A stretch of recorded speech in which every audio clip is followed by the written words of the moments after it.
As spawning in the top right-hand corner of Frostline, we have our South Korean Zerg player, the blue Zerg representing Team Falcons. It is Solar.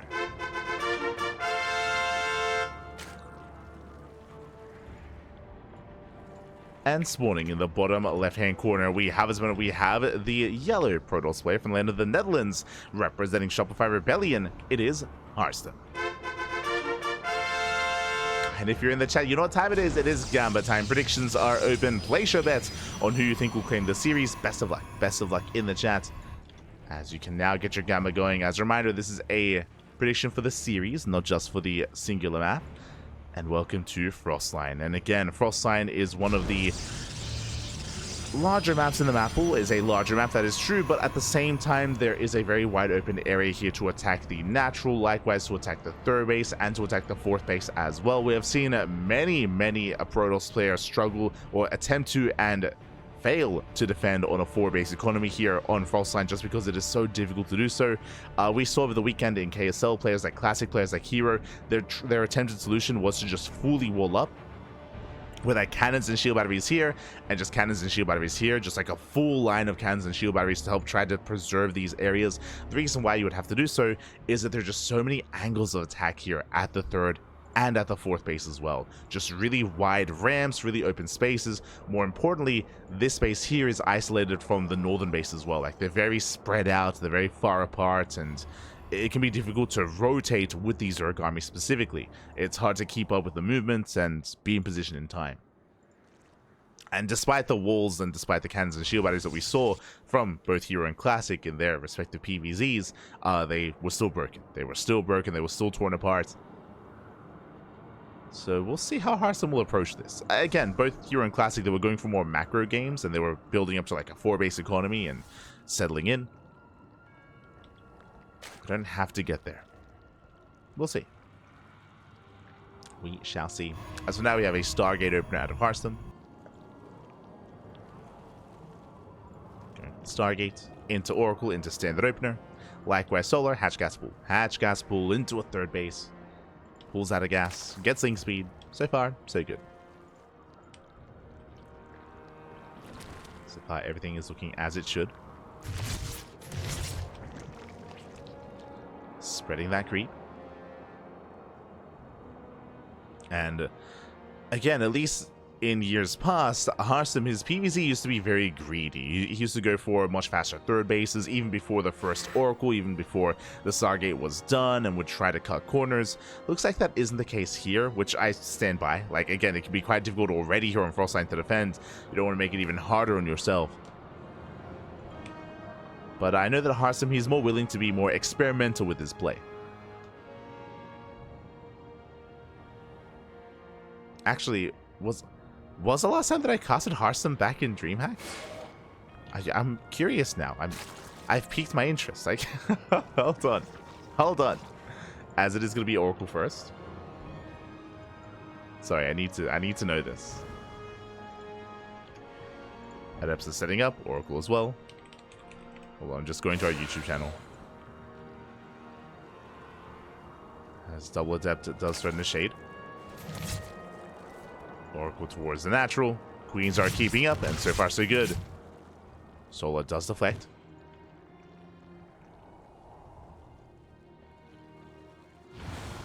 Solar is keeping up. He does deflect. More Oracles are on the way. Going triple Oracle into a third base. Standard play so far out of Harstem. So I just checked our YouTube here. The last time I casted Harstem was Home Story Cup 26, where we casted him in the group stage against Jumi.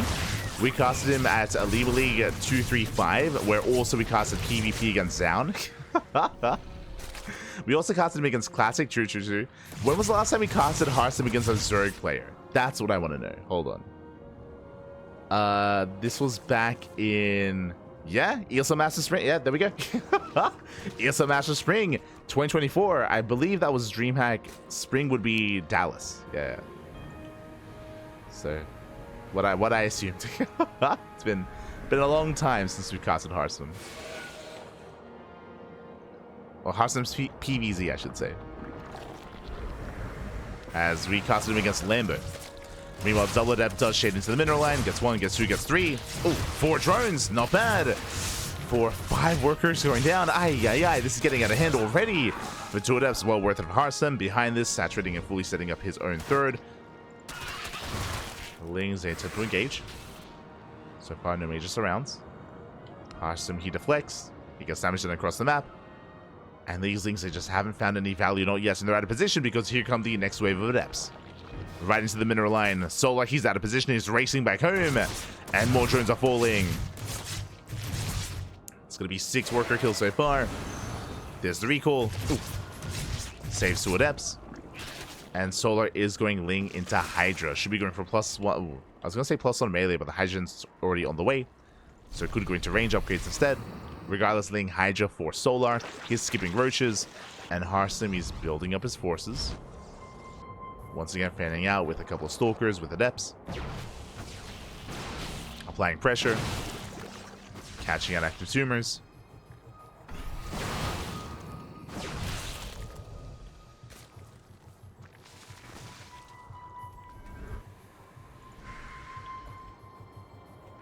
Harstem does pull away. Likewise, things they do. Oh! Catch a transferring worker. They find a little bit of damage here. They get on top of the pylon. Pylon does go down. And Solar, I wouldn't be surprised if this base is just for Larva. I wouldn't be surprised just because he sustained so many losses here that he just commits. And my biggest concern here, or the biggest tell, at least in my mind, no upgrades. He's had this Evo Chamber for quite some time, and he has not gotten melee or range. And I think he intends to. As you can see on the production tab, we have 20 Lings in production. Bailiness as well. Getting into Hydra speed. But he's not droning. He's not droning. Yeah, he's going for the all-in. So this is going to be just under 3 base all-in. It should have been 3 bases, but alas, he's lost too many workers. It's all or nothing for Solar. And we'll see if Harstem can survive this. Solar does commit. Oh! Almost catching some of these Stalkers. And either Solar kills Harstem here and now, or he dies trying. One way or another, it will end. Ooh, oh no! The baits! The A move on the Bailings! Bailings, they do nothing. They crash into 1 Stalker. Very nice move there by Harstem. And things are looking bleak here for Solar. He's running out of Lings. The Hydras are exposed. Stalkers, they can trade well here. They can, and they will. There's a shield battery. I'm sorry, there's the NG overcharge on the shield battery. Hydra's trying to force their way in. But again, we're running out of Lings. And without Lings, these Hydras are so vulnerable. They're so exposed. Harstem is so close to breaking through. Okay, there's a pulsar beam. Both Oracles go down. And Solar, does he have enough? Up. Oh my god, it's so close. It looks like he barely does. He has enough. Takes down the Stalkers. There's 2 Stalkers remaining. And Solar, he breaks him. He breaks him. GG gets called. Whew, he does have enough. And Solar takes game number 1. Oh my god. GG, well played. We spoke about how difficult it is to defend at your 3rd and at your 4th base. As you saw here, when Solar was pushing into that 3rd base, he was attacking with every single Hydra. He had a massive concave that he could actually make use of because of how large the 3rd and 4th base are. So he was able to have just the most amount of DPS available there with all those Hydras, with that all-in. He barely broke through. It was close. It was a very close fight between Solar and Harstem barely didn't have enough. He did force the all-in out of Solar, and Solar broke through. GG. GG, well played. Solar does take the lead in the series, and we'll see if Harstem can recover jumping into game number 2. Now, what I will say is that future maps, our next map here, as we're loading into ley lines, it is more defendable. So if Harstem were to get another lead, if he were to kill workers again and force the all-in out of Solar, this time it's not going to be as powerful. It's not going to be as effective. There is a higher chance that Harstem can pull off a defense, as the 3rd and 4th base locations here are much more defendable here. The terrain is going to be helping Harstem more so than on Frostline. Again, these big 3 base all-ins that we saw in Frostline, like, they're very commonplace, and it's kind of what we were discussing kind of leading into that game. Here we go. We are getting into ley lines.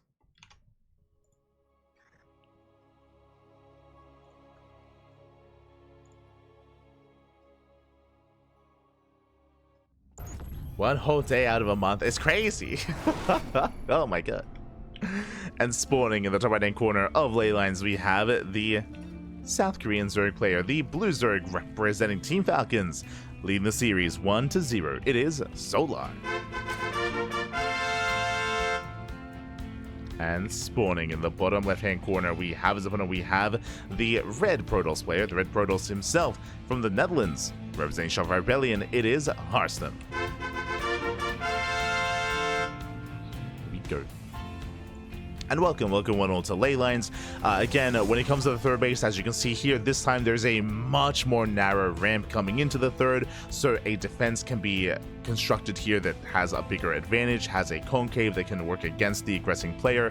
Likewise here towards the left hand side as well, also narrow ramps, narrower choke points as well, so these locations are easier to kind of be the defender and have that kind of advantage. Because here at the northern ramp, or the center ramp as well. These are features that are non-existent on Frostline. So very different map, much more defendable, and as a result, we'll see if Harstem is as successful early on with his aggression, with his harassment. If he is, things will be looking a little bit more bleak for Solar. We shall see.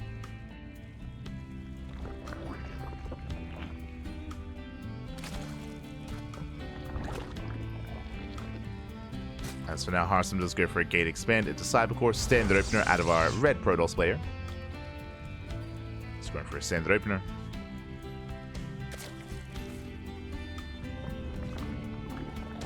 Likewise, Solar just going hatch gas pool.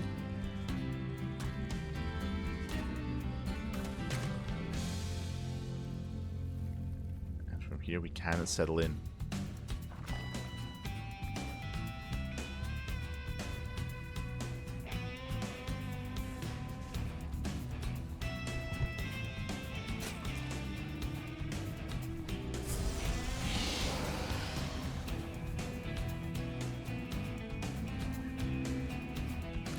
From here, it's going to be on Solar to tighten up his early game defense. Like, again, he lost, what, how many? Almost 10 drones last game?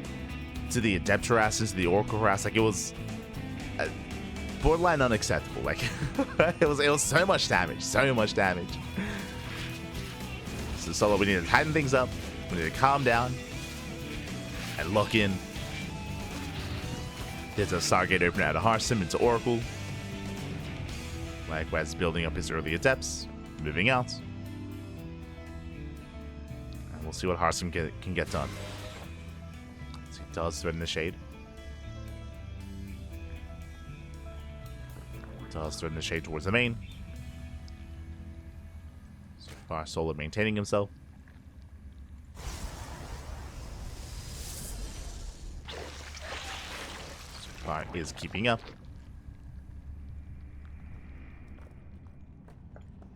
There's that first Oracle. Once again, Oracle opener, not Void Ray. Oracle is on the way.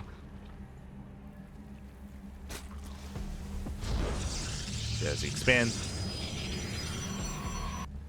And no major losses yet. Solar is in position. He's got 2 queens at the natural alongside the Spore. Likewise, in the main base has the 1 queen and soon to be a 2nd queen as well. So the queens are in position. And this time, Harstem, he's actually not reinforcing with additional Adepts. He's keeping his first Adept back at home, 2nd Adept as well. This time he's being much more defensive, much more safer, and that is something I was not expecting. Hello, Forge. Okay. Forge into Twilight Council. Just a slightly earlier Forge here. This is reminding me of... I know that Skillus has a bit of a quirky build that he did flex against Solar not too long ago. But Forge into Twilight Council should be possible in Blink. We'll see if it's going to be a charge-based opener instead. Keep an eye on Harstem. The Lings, they get on top of the expansion. They get a massive surround. Where are the Oracles, by the way? They're out of position. Oracles are racing back home. 1 Adept goes down. Nice pickoff. Takes down the Adept. Goes for the Pylon as well. Nice damage here from Solar. And can he get another Adept? Up. Oh, barely not. Barely doesn't get it. Still decent damage here from our Zerg player. Likewise, Harstem is securing himself. Yep, there it is. Plus 1 on Blink. Standard follow-up. But again, this time he didn't invest into all those adepts, and he's being more defensive instead. Focusing on those stalkers. Oracles, they dip in.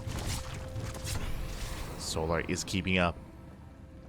And this time, Solar is going for a Roach Warren. This time he is playing safe, going into Roaches, plus on melees on the way. This time he is investing into upgrades. He is not going for an all-in like we saw previously. Instead playing, again, a little bit more mid-game oriented. As they catch 2 more adepts. Once again, they take down 2 more adepts. Nice pickups here from Solar. Pulls away. Every time.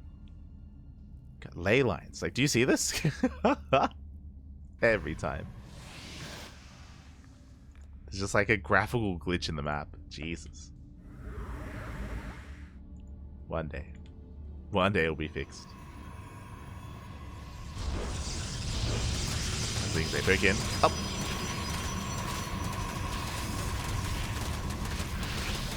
Pick in. They go for the gas geyser. Oh. Force cancel.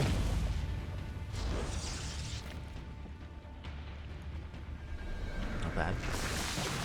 2 force a cancel. Likewise, Harstem pushing in. Remember, this is not an all-in. Harstem, he's just poking on forward. Behind this, taking gases, taking up into Storm. Getting ready for a longer, later game. Meanwhile, Solar... Oh, he's all-in.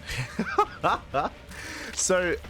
On the one hand, this is a 3-base all-in, but this is going to hit a little bit harder. In a sense, this time, no economic damage. This time, Solar has been freely mining from his 3 bases. He has all his gases. Overlord speed is a tell. German taxi. It's going to be a German taxi. The Queen's going to be loading up into Dropper Lords. Ling, Roach Ravager going to be piling in. There it is. Dropper Lords are on the way as we speak. And Solar is going to be sending everything across the map. As opposed to the previous Ling Hydra all-in, this is Ling, Roach Ravager, Queen. And Harstem, he's going to be in trouble. He's going to be in trouble here. Harstem setting up. He doesn't realize how much danger he's in. Does get a revelation. He should notice this. No saturation. Barely any saturation here at the fort. He needs shield batteries and cannons. There we go. Cannons are on the way. Shield battery at the natural. He is somewhat getting prepared. There are the war pins. I'm concerned that there aren't enough shield batteries though. There's only 1. There's only 1. Queens get dropped off. Moving forward. Harstem Storm is done. Not bad. Storm is complete. He's got 2 more storms left. Ooh, Miles connect. Another storm zones away. Solar, he commits. Takes down a High Templar. There's 2 High Templar left. And it looks like Solar, he is breaking through. Once again, forcing Harstem back. GG gets caught. He has nothing in here to defend. Not enough. And Solar will take the series 2-0, taking down Harstem. GG. Whew. GG, well played, Harstem. Unfortunately, it took him a little bit too long to recognize what was going on. As we mentioned, he did have a revelation in the mineral line, but he didn't realize there were no drones. There was barely any saturation, because that was unfortunately woefully underprepared back at home. Storm was done in time, which was good, but again, barely any shield batteries, barely any stack defense. We saw that Solar was able to break through then and there. GG. GG, well played. Solar does claim the series, and Harstem is knocked out of the tournament. GG, well played. Whew. And with that, that leads us into our next game. That leads us here into our next series. Let's find out where we are headed. Again, Harstem, he played really well in game 1. Like, I feel like game 1 was Harstem's game to lose in a sense, where Harstem, he was popping off, he was getting a bunch of worker kills, he, in a way, forced the all-in out of his opponent, but again, the map was working against him when it comes to trying to defend. Here in game 2, he was kind of caught off guard, he was caught with his pants down, didn't recognize that there was an all-in coming in time, and with that, GG. GG.